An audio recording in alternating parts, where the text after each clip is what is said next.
प्यारे देशवासियों, नमस्कार। आज देश में विपक्ष की बहुत बुरी हालत है। हालांकि ये हालत बनाने के पीछे भी बीजेपी का हाथ है।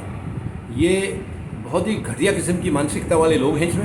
इसमें ज़्यादातर लोग, 100% तो मैं नहीं कहूँगा, ज़्यादातर लोगों की मानसिकता बहुत ही घटिया है और ये अपने सामने किसी और को देखना ही नहीं चाहते, किसी को पनपते देख नहीं सकते। ये आज इनकी मंशा है कि देश के अंदर इनकी सरकार जो है वो तानाशाही तरीके से चलती रहे, विपक्ष नाम की कोई चीज़ रहे ही नहीं और ये अपनी मिशन में कामयाब हो रहे हैं। गलत जगह इन्होंने बहुत सारे कांग्रेस वालों को अपनी तरफ लिया है, गलत लालच दे करके, जो भी है लोभ लालच दे करके।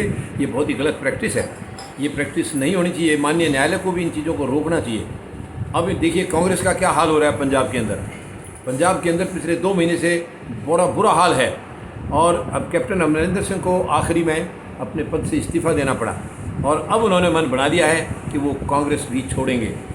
हालांकि जो अंदाज़ा लगा रही थी कांग्रेस कि ये शायद बीजेपी में जाएंगे, वो उन्होंने साफ कर दिया है, वो बीजेपी में नहीं जाएंगे। हो सकता है वो अपनी पार्टी का गठन करें, लेकिन उनकी मिसेज परनीत कौर जी, वो पटियाला से सांसद हैं, उन्होंने साफ कर दिया है कि हालांकि मेरे पति को बहुत दर्द दिया गया है, बहुत अपमान किया गया है उनका, जो असहनीय है। यानी कि इतनी बड़ी पार्टी के अंदर ऐसा दमनकारी जो बर्ताव किसी के साथ किया जा रहा है, यानी एक आध आदमी की सुन करके बाकी किसी की सुनना नहीं, मनमानी करना, ये बहुत गलत है। लेकिन फिर भी उन्होंने फ़िलहाल ये कहा है कि मैं फ़िलहाल कांग्रेस नहीं छोड़ रही हूँ, मैं कांग्रेस में रहूँगी। लेकिन कैप्टन अमरिंदर सिंह ज़रूर कांग्रेस छोड़ रहे हैं, वो नहीं रहेंगे कांग्रेस में, क्योंकि देखिए अब ये उनका अंदरूनी मामला है, हम इसके ऊपर कोई टिप्पणी ज़्यादा नहीं कर सकते हैं। लेकिन जो सामने दिखाई दे रहा है, जो नज़र आ रहा है, उसमें इनका अपमान किया गया है एक आदमी के कहने से। यानी सिद्धू जो बीजेपी से यहाँ पर आए हैं, उसके कहने से इतना बड़ा तोड़ मरोड़। अब देखिए आखिरी में उनकी मनमानी के मुताबिक ये सरकार दोबारा शपथ दिलाएगी, नए मुख्यमंत्री हुए, फिर उन्होंने इस्तीफ़ा दिया है। तो ये कहीं ना कहीं इनकी अंदरूनी बहुत बड़ी कलह का नतीजा है। और जो परिवार इस तरीके से टूटता है तो वो देश को क्या संभालेंगे। ये अपने परिवार को नहीं संभाल सकते, अपनी पार्टी को नहीं संभाल सकते, आपस में एक दूसरे की टांग खींच रहे हैं। मुझे नहीं लगता कि अब कांग्रेस में कोई भविष्य बचा है देश में। अब देखिए एक तो देश में तानाशाही सरकार चल रही है, तो ऐसे में देशवासी उम्मीद लगाते थे कि शायद कांग्रेस एक बड़े विपक्ष के तौर पर इसको रोकेगी। हालांकि कांग्रेस में भी भ्रष्टाचार कोई कम नहीं था, इनका भ्रष्टाचार बढ़ा था, तभी तो इस पार्टी को दूसरी को मौका मिला। लेकिन कम से कम चलिए, जो भ्रष्टाचार किया आप लोग सत्ता से बाहर हुए हैं, लेकिन अब जो तानाशाह सरकार है उसके गलत कामों को रोकने के लिए आप लोगों को काम करना चाहिए था।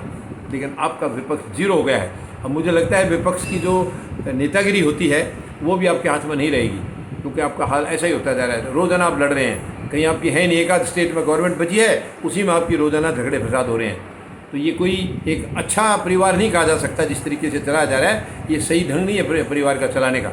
बाकी इनका अंदरूनी मामला है, लेकिन इस अंदरूनी मामले का या अंदरूनी कलह का देश के ऊपर असर पड़ता है, देशवासियों के ऊपर असर पड़ता है। इसलिए आम इंसान की चिंता स्वाभाविक है। ये पार्टी में अपनी मर्जी से अपने अंदर बैठ के कुछ भी करो, अपने घर को बनाओ या तोड़ो, लेकिन उसका सीधा असर देशवासियों के ऊपर पड़ रहा है। मजबूत विपक्ष होगा तो तानाशाह सरकार को आगे से कोई गलत फैसले लेने में उनको रुकावट आएगी। लेकिन विपक्ष ज़ीरो है, बिल्कुल नहीं के बराबर है। तो ऐसे विपक्ष का कोई फ़ायदा नहीं है, जो केवल डैमेज करता है, कोई फ़ायदा नहीं है। और अब अगर यही चलता रहा तो कांग्रेस बिल्कुल जीरो हो जाएगी, ख़त्म हो जाएगी, एकदम देश से बाहर हो जाएगी।